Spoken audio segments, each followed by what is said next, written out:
নমস্কার, বং কিচেন নতুন একটা রেসিপিতে আপনাদের স্বাগত জানাই। আমি যে রেসিপিটি করব সেটি আম দিয়ে সাজের পিঠে। তা আমের নারকেলের পুর ভরা আম দিয়ে সাজের পিঠে। আমি এই রেসিপিটা কিভাবে করব আপনারা প্রথম থেকে শেষ পর্যন্ত দেখতে হবে। আর এই রকম একটা পিঠা না করলে আপনারা বুঝতে পারবেন না যে এত সুন্দর হয়। তার জন্য আমি প্রথমে আম নিয়ে নিলাম। আমগুলো দু পিঠ ছাড়িয়ে চামচের সাহায্যে আমের যে ভেতরের যে শাঁসগুলো আমি একটা মিক্সিং জারে নিয়ে নেব। নিয়ে একটা আমি প্রথমে একবার ঘুরিয়ে নেব। ঘুরিয়ে নিয়ে আমি একটা বাটির মধ্যে এটাকে ঢেলে নেব। তা আমরা তো আম দিয়ে নানান রকম রেসিপি করে থাকি, একদিন হলে এরকম একটা রেসিপি করবেন, খুবই ভালো লাগবে। এটা আমি একটা সাইডে রাখবো। এদিকে আবার একটা কড়াই বসিয়ে দিয়ে তার মধ্যে দিয়ে দেবো এক বাটি নারকেল আর দিয়ে দেবো নলেন গুড়। দিয়ে আমি একটা পুর তৈরি করব। এই পিঠার জন্য এই পুরটা লাগবে, সেই কারণে পুরটা আমি তৈরি করে নেব। যখন পুরটা বেশ আঠালো মতন এবং শুকিয়ে আসবে তখন একটা বাটির মধ্যে আমি এটাকে তুলে নেব। তো আপনারা যদি এখনও চ্যানেলটি সাবস্ক্রাইব না করেন সাবস্ক্রাইব করবেন, লাইক শেয়ার কমেন্ট করবেন, পাশে থাকা বেল বাটনটি টিপবেন, তাহলে যে কোনো রেসিপি আপনাদের কাছে পৌঁছাবে। এরপরে পুরটাকেও আমি একটা সাইড করে রেখে দেব। এরকম রেসিপি করতে গেলে জিনিস অল্প লাগে, একটু সময় লাগলে কিন্তু খেতে দুর্দান্ত হয়। এরপরে আমের যে পুরটা বা পাল্পটা যে আমি তৈরি করলাম সেটা আমি একটা ফাইবারের গামলার মধ্যে ঢালবো। দিয়ে দেব আমি চিনি গুঁড়ো এক বাটি, এরপরে দিয়ে দেব এক বাটি ছোট সুজি, দিয়ে দেব দুধ, গুঁড়ো দুধ দেব, আর দিয়ে দেব ময়দা।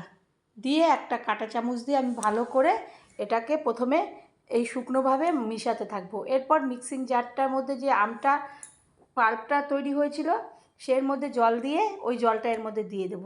তারপরে আমি ফেটাতে থাকবো। একদম সুন্দর কাঁটা চামচ দিয়ে আমি এটাকে ফেটিয়ে একদম এমনভাবে নরম মতন করব যে যে কোনো একটা পুর হবে কিংবা যে কোনো জিনিস আমি বানাবো এটা এইভাবে আমি ফেটাবো। এরপরে আমি ভালোভাবে ফেটাতে থাকলাম। ফেটাতে ফেটাতে যখন মিডিয়াম মতো হয়ে গেল, দেখলাম চামচ বেশ সুন্দর চামচের গায়ে লাগছে কিন্তু আবার পড়েও যাচ্ছে, মিডিয়াম মতো হয়েছে, তখন আমি একটা ছোট্ট হাতা নিয়ে নিলাম। নিয়ে এদিকে আমি হাতে দেখলাম চামচের গায়ে সুন্দর লেগে আছে, আবার হাত দিলে বেশ নরম হচ্ছে। তারপরে একটা আমি সাজ বসিয়ে দিলাম। এর মধ্যে ব্রাশ দিয়ে তেল দিয়ে ব্রাশ দিয়ে আমি ওর মধ্যে ব্রাশ করে নিলাম। ওই গর্তগুলো যে আছে সাজের সেই বাটিগুলোর মধ্যে আমি ব্রাশ করে নেব। ব্রাশ হয়ে গেলে ওই ছোট্ট হাতা দিয়ে আমি ওর মধ্যে একটু করে পুর দিতে থাকবো সমস্ত কটার মধ্যে। প্রথমে অল্প মতন পুর দেব, দিয়ে ওর মধ্যে দিয়ে দেব নারকেল। নারকেল দেওয়ার পরে আবারও ওপর থেকে আর একটা লেয়ার দেব, দিয়ে তারপর আমি ঢাকনা দেব। তো আমি এইভাবে আগে আবার নারকেলের পুরগুলো দিয়ে দিচ্ছি, ঢুকিয়ে তারপরে আবার ওপর থেকে আমি আর একবার করে এই ব্যাটারটা দিয়ে দেব, আবার দিয়ে দিলাম। এইভাবে দিয়ে তারপর আমি সমস্ত কটা এইভাবে ভরে নেব। সমস্ত কটার মধ্যে তেল ব্রাশ করা রয়েছে আর অনেকটা পরিমাণে একটু তেলও দিয়েছি। এরপরে আমি একটা ঢাকনা দিয়ে ঢেকে দেবো। যখন সব কটায় দেওয়া হয়ে যাবে প্রথমে 4টে দেবো, তারপরে আস্তে আস্তে সব কটার মধ্যে দিয়ে দেবো। তো বন্ধুরা, এই রেসিপিটা করতে আমি একটুখানি সময় লাগলেও কিন্তু খেতে দুর্দান্ত হয়। আর না করলে আপনারা বিশ্বাস করবেন না যে পাকা আম দিয়ে এরকমভাবে একটা রেসিপি করা যায়। আমরা তো সাজের পিঠা অনেক রকম করে থাকি, কিন্তু পাকা আম দিয়ে না করলে বিশ্বাসই করতে পারবেন না যে পাকা আমের এইরকম একটা রেসিপি করা যায়। এরপরে আমি 5 মিনিট পরে ওটাকে একটা ছুরির সাহায্যে উল্টে এপিঠ থেকে ওপিঠ করে দিয়ে দেব।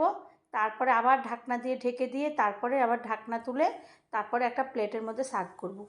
তো আমি এইভাবে এই পিঠাটা করলাম, আপনারাও একবার হলেও করবেন। যখন কিছু খেতে ইচ্ছা করবে না, বিকালবেলার দিকে খেতে ইচ্ছে করবে না, তখন এইরকম একটা পিঠা বানিয়ে খাবেন আম দিয়ে।